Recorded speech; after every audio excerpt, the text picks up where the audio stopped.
oil in here. I'm gonna pull that out, take it out, clean that up, guys.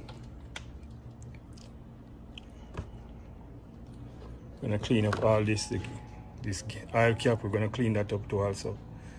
All right. So I'm gonna go ahead now and pull out this oil out of here.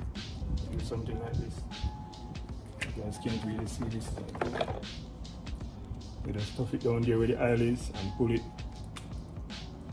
So the oil come right up.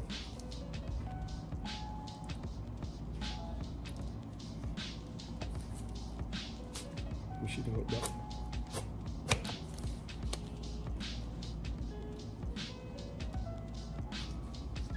If you don't have one of these, you can always use shop towel and dry it out, you know what I mean?